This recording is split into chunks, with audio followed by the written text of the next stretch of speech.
ముఖ్యమంత్రి శ్రీ రేవంత్ రెడ్డి గారికి, అలాగే మంత్రివర్యులు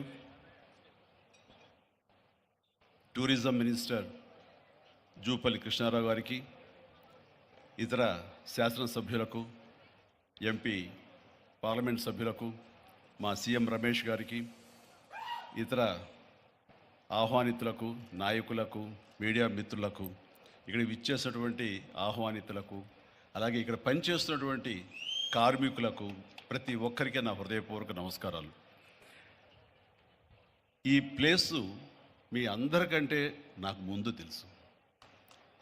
2000 సంవత్సరంలో రామ్దేవ్ ఇది ప్రారంభించినప్పుడు ఇక్కడ కొన్ని మొక్కలు పాంప్లెట్ వేసి మా ఇంటికి తీసుకొచ్చి, మీరు ఇల్లు కడుతున్నారు, ఏదైనా ఉపయోగపడుతుందో చూడండి అంటే వెంటనే ఎంత ముచ్చరేసిందంటే, ఎప్పుడో విదేశాలకు వెళ్ళినప్పుడు ఇలాంటి మొక్కలు, ఇలాంటి కళాకృతులు, ఇలాంటి అద్భుతమైనటువంటి సజీవ శిల్పాలు, జీవం ఉన్నటువంటి ఇలాంటివి చూస్తుంటే ఇలాంటివి మనం తీసుకెళ్ళిపోతే బాగున్నాయి, వాడ షిప్లో తీసుకెళ్తే బాగుండే అని అంత టెంప్ట్ అయ్యేవాడిని. అలాంటిది ఇక్కడ హైదరాబాదులో ఈ శివారుల్లో ఒకటి లభిస్తుందంటే కనుక చాలా ఆనందంగా ఉంటుంది. రామ్దేవ్ ఫస్ట్ ఆఫ్ ఆల్ నేను కూర్చున్న చోట బయట కనపడకుండా నాకు ఏదైనా ఫెన్సింగ్ లాగా ఉండాలి, అలాంటి గుబురుగా ఉండకూడదు అంటే అక్కడ చక్కగా కొమ్మల్ని ఒక ఫెన్సింగ్ లాగా అల్లి పైన మాత్రం గ్రీన్ ఉండేలాగా పెద్ద స్క్రీన్ చేశాడు. అది ఇప్పుడు చూస్తుంటే కనుక ఎంత బాగుంటుందంటే బయట నుంచి చూసేవాళ్ళకి నేను జైల్లో ఉన్నట్టు ఉంటుంది, అన్ని కటకటాల్లాగా ఉంటుంది.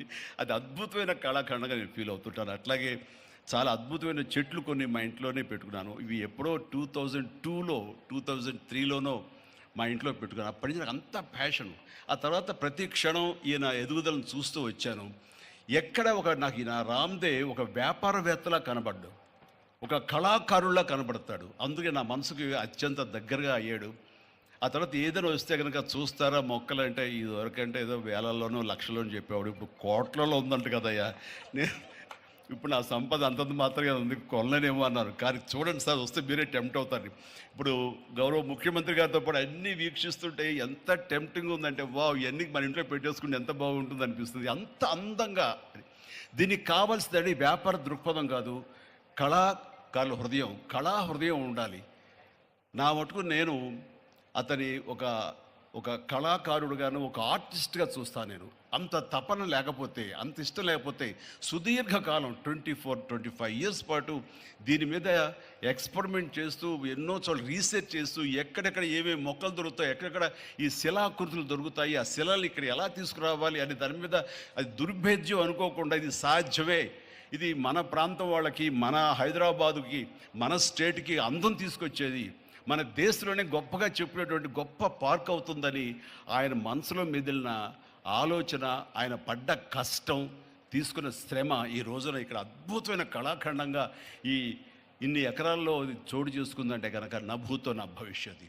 ఎవరైనా సరే అంత డబ్బులుంటే కనుక ఏం వ్యాపారం చేద్దాం, ఇంత స్థలం ఉంది కదా, దీన్ని ఎలా రియల్ ఎస్టేట్ చేద్దాం, దీన్ని ఏదో గవర్నమెంట్ వాళ్ళ మన్నలతో వాళ్ళ పర్మిషన్లతో తీసేసుకుని అక్కడ మనం మల్టీ స్టోరీ పెట్టుకుంటే ఆయన జీవితం కాదు కదా, తరతరాలుగా నిలిచిపోతాడు. అలా కాకుండా ఆయన కేవలం ఒక లోపల ప్యాషన్, చిన్నప్పటి నుంచి కాలేజీ రోజులో చదివే దగ్గర నుంచి, ఆర్ట్ కాలేజీలో చదువుతున్న దగ్గర నుంచి కూడా ఆయన మదిలో ఉన్నటువంటి ఆయన బ్రెయిన్ చైల్డ్, అలాంటి దాన్ని ఈ రోజున ఈ రూపం తీసుకొచ్చారంటే ప్రతి క్షణం ప్రతి కార్నర్ ముఖ్యమంత్రి గారు చూసి ఎంత ముచ్చటపడిపోతున్నారంటే అంత ఇంత కాదు.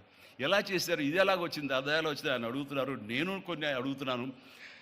అడిగి ఇది షూటింగ్స్కి ఇస్తారా రామ్దేవ్ అని అడిగితే, ఇస్తానండి కానీ ఫస్ట్ షూటింగ్ మీదైతేనే అన్నాడు. ఇప్పుడు నువ్వు ఆ మాట అన్నావు కదా, ఇప్పుడు కొత్తగా హీరోయిన్ని తీసుకొచ్చి ఆ అమ్మాయితో స్టెప్లు వేయాలంటే ఈ ఎండలో ఎలా ఉంటుందేమో తెలియదు, కానీ ఏదో చలికాలం అయినప్పుడు నెక్స్ట్ చలికాలం అయితే చేస్తానే అన్నాను. ఈలోగా వర్షాలు పడి ఇవన్నీ ఇంకొంచెం పచ్చగా ఉంటాయండి, 1 or 2 ఇయర్స్ లోపల ఇది అద్భుతంగా ఉంటుంది, కంటికి కనువింపుగా ఉంటుంది చెప్పేసి ఆయన చెప్తుంటే కనుక ఐ కుడ్ ఇమాజిన్. అట్లాగే ఇక్కడ వెడ్డింగ్ ప్లాన్ చేసుకోవచ్చు, వెడ్డింగ్స్ కానీ ఇతర రిసెప్షన్స్ కానివ్వండి, పలు ఈవెంట్స్, అలాగే ఐస్కి సంబంధించినటువంటి ఆ స్కేటింగ్ సంబంధించిన చేయాలని ఇలా ఎన్నెన్నో ప్లాన్స్ ఉన్నాయని అవన్నీ కూడా చేయగలడు, ఆ సామర్థ్యం ఉంది. అలాగే ప్రభుత్వం కూడా ఖచ్చితంగా సపోర్ట్ చేస్తారు, అందుకు సమాయుత్తమై ఉన్నారు ఆయన. అందుకనే ఎంతో బిజీగా ఉన్నారు సీఎం గారు. వాళ్ళు చూస్తే కనుక మనుషులు ఇంటి చుట్టూ ఉన్నారు. అవన్నీ అన్నీ పక్కకు పెట్టి, ఈ ప్రోగ్రామ్స్ అన్ని పక్కకు పెట్టి, నిన్నటిదాకా ఆయన ఎలక్షన్ క్యాంపెయిన్ ఎక్కడో చేసి వేరే రాష్ట్రాల్లో వచ్చి రామ్దేవ్ మీద ఈ ప్లేస్ మీద ఎంతో ప్రేమ లేకపోతే, ఇలాంటి దాన్ని మనం ఎంకరేజ్ చేయాలి అని ఆయన ఉద్దేశం లేకపోతే ఇంత ఓపికగా ఈ ఎండ్లో ఆయన వచ్చేవారు కాదు. ఫస్ట్ ఆఫ్ ఆల్ ఆయన ఇక్కడికి వచ్చి దీన్ని ఎంకరేజ్ చేస్తున్నందుకు వారికి మనస్ఫూర్తిగా అభినందనలు తెలియజేస్తున్నాను ముఖ్యమంత్రి గారికి. ఎందుకంటే అలాంటి వాళ్ళు అనుకుంటేనే, వాళ్ళ కళ్ళలో పడితేనే, వాళ్ళు ఇంప్రెస్ అయితేనే దీనివల్ల ఎంతోమందికి ఉపాధి కలుగుతుంది, ఇది ఎంతోమందికి కనువిందు కలుగుతుంది. మరి ఎంతోమంది ఈ ప్లేస్ని వాళ్ళ ఈవెంట్స్కి ఉపయోగించుకుంటారు. తద్వారా టూరిజం పెరుగుతున్న ఉద్దేశంతో కూడా మన జూపల్లి కృష్ణారావు గారు దీన్ని ఎంకరేజ్ చేయడం కోసం సమాయత్తమై ఉన్నారు. అలా ప్రభుత్వ సహకారాలు దీనికి మెండుగా ఉంటాయని ఆశాభావం వ్యక్తం చేస్తూ, మీరు ఏదైతే కనుక ఊహించారో రామ్దేవ్, అది త్వరలో ఖచ్చితంగా అవుతుంది. ఇవి అద్భుతమైనటువంటి ఒక ల్యాండ్ మార్క్ అవుతుంది, ఒక కళాకృతి అవుతుంది. అది రాష్ట్రానికి వన్నీ తీసుకొస్తుంది, హైదరాబాద్కి తలమానికంగా ఉంటుంది. ఒక హైదరాబాద్ ఒక ఇల్లు అనుకుంటే ఇంట్లో ఒక అద్భుతమైన పెయింటింగ్ పెట్టుకుంటే ఎంత బాగుంటుందో, ఆ పెయింటింగ్ ఈ రోజున ఈ ఎక్స్పీరియన్స్ తోటి నేను చెప్తున్నాను, this will be a beautiful piece of art. అందుకని మరొకసారి వారికి నా హృదయపూర్వక ధన్యవాదాలు, అభినందనలు తెలియజేస్తూ ఈ అవకాశం వచ్చినందుకు అండ్ సీఎం గారితో నేను ఈరోజు ఈ ప్రోగ్రాంలో పాల్గొన్నందుకు నా సంతోషాన్ని తెలియజేస్తూ, all the very best, God bless.